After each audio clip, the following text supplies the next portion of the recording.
이슈 분석 Y 시간입니다. 시장의 중요한 이슈들 함께 정리를 해보면서 투자 전략 만들어 보도록 하겠습니다.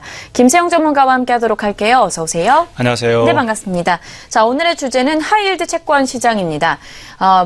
세계 최대 전기차 제조업체라고 불리고 있는 미국의 테슬라가 주식과 회사채를 발행하면서 11억 5천만 달러, 그러니까 한화로 치면 약 1조 3천억 원 가량을 조달할 계획이라고 밝혔습니다. 이번 자금 조달이 회사 재무 건전성도 높이고 거기다가 또 대중적인 전기차 세단인 모델 3 출시에 따른 사업 확장 리스크를 좀 줄이기 위해서다, 이렇게 이야기를 했는데요.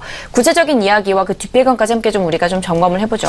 네, 그 테슬라가 네. 이제 그 모델 3를 나오게 되게 되면서 이제 양산차 그 시장으로 접어들었다라고 말씀을 드릴 수가 있습니다. 내년에 50만 대, 그리고 2020년대에, 그리고 2020년대에 그 100만 대를 생산하기 위해서는 시설 자금이 필요한데, 이 자금을 회사채를 발행을 하면서 조달할 계획을 세웠고요.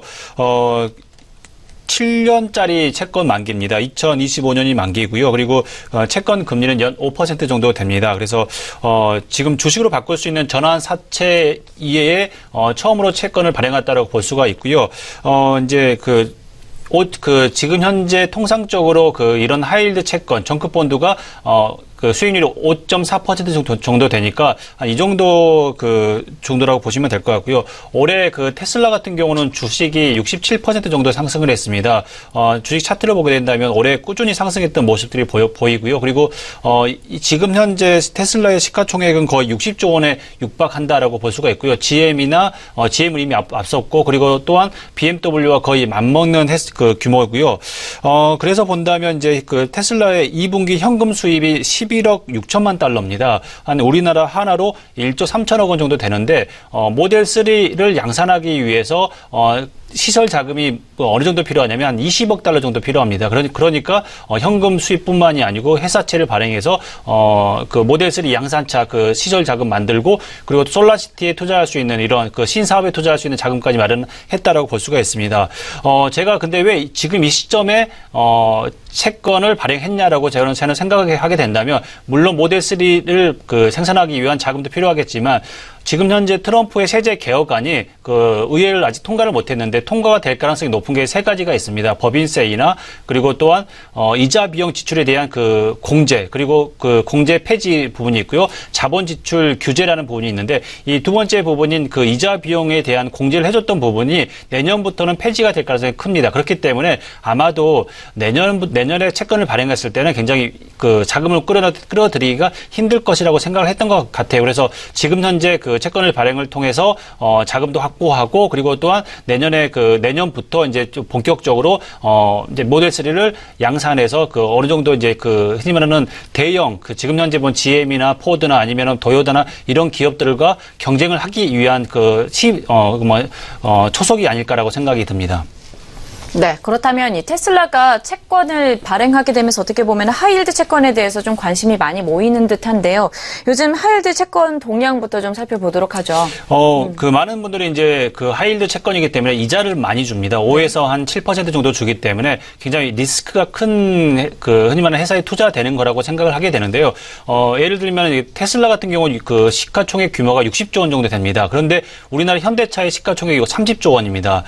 우리나라 현대차는 우리나라에서는 A등급이겠지만 해외에 나가게 된다면 테슬라보다 작은 규모죠, 사실상. 그렇기 때문에 우리가 투자하는 흔히 말하는 하이힐드 채권이라는 게 굉장히 흔히 말하는 큰 회사들도 있다라고 말씀을 드릴 수가 있고요. 올 초부터 7월까지 하이힐드 채권 투자 성과 같은 경우는 5.79%입니다. 굉장히 높죠. 그리고 CCC 등급 같은 경우는 7.14%, BB 등급 같은 경우는 5.64% 정도 됩니다. 굉장히 높은 거라고 말씀을 드릴 수가 있고요. 달러 표시 하이힐드 채권 시장은 굉장히 견조하게 지금 현재 시장이 형성돼 있다라고 말씀을 드릴 수가 있고요. 올해 총 발행 규모가 893억 달러 정도 됩니다. 굉장히 규모가 크고요. 대부분 보면은 53% 정도가 리파이낸싱 정도였고요. 그리고 올해 같은 경우는 이제 규모가 더 늘어났습니다. 64% 정도 되는데요. 리파이낸싱이라는 거는 흔히 말하는 만기가 도래해서 상한 조건이나 금리를 낮추는, 흔히 말하는 담보 상태가 더 좋아졌거나 이럴 때 이제 리파이낸싱을 하게 되는데, 이렇게 본다면 규모가 늘어났다는 것은 지금 현재 보면 기업들이 발행하는 채권에 대한 담보 가치가 높아졌거나, 아니면 이자 이자율을 더 낮게 받을 수 있는 조건들이 됐다라고 보면 하이힐드 채권 시장 굉장히 좋다라고 말씀을 드릴 수가 있습니다. 사람들이 많이 이제 투자하는 게 하이힐드 채권 말고요. 대출 채권이라고 하는 그 뱅크론입니다. 뱅크론 같은 경우도 보게 된다면 올해 수익률은 2.57% 정도 됩니다.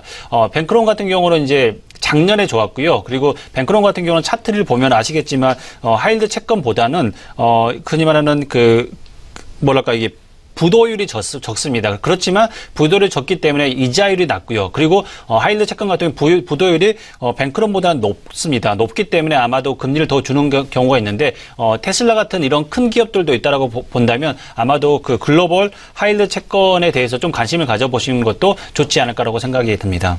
네, 그렇다면 전반적으로 이제 마지막 투자 전략을 좀 잡아보도록 할게요. 어떤 방향으로 잡아보면 좋을까요? 우선은 그 개인들이 접근할 수 있는 가장 좋은 방법은 이제 펀드로 투자하는 방법일 것 같습니다. 우리나라 지금 현재 그 펀드 닥터에 들어가셔서 하이힐드 채권이나 뱅크론 펀드를 보시면 글로벌 하이힐드 채권형 펀드 같은 경우 1년 수익률이 한 8에서 9% 정도 되고요. 그리고 또한 월 지급식 하이힐드 채권도 있고요. 뱅크론 펀드라도 있습니다.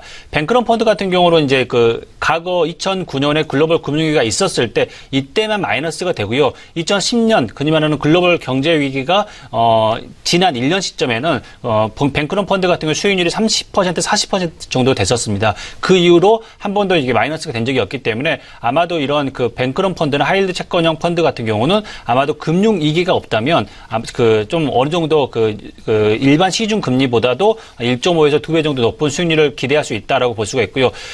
요즘 최근에 주식이 많이 조정을 받기 때문에 조정에 따른 그 펀드 환매 자금이 많이 있습니다. 그런 자금들을 어디에 투자할까라고 고민을 하시는 분들이 계시는데 제가 생각할 때는 하이힐드 채권형 펀드나 뱅크론 펀드 같은 경우도 괜찮습니다. 뱅크론 펀드 같은 경우는 대출 채권이기 때문에 금리가 완만하게 상승을 하게 된다면 이 단기 그 대출 채권을 매입을 하기 때문에 금리가 일정 부분 오르는 만큼 또 수익률도 올라가기 때문에 이런 FRB에서 금리를 급격하게 오르는 것보다도 완만하게 올릴 가능성이 크기 때문에 아마 제가 생각할 때는 뱅크론 펀드도 좋지 않을까라고 생각이 들고요.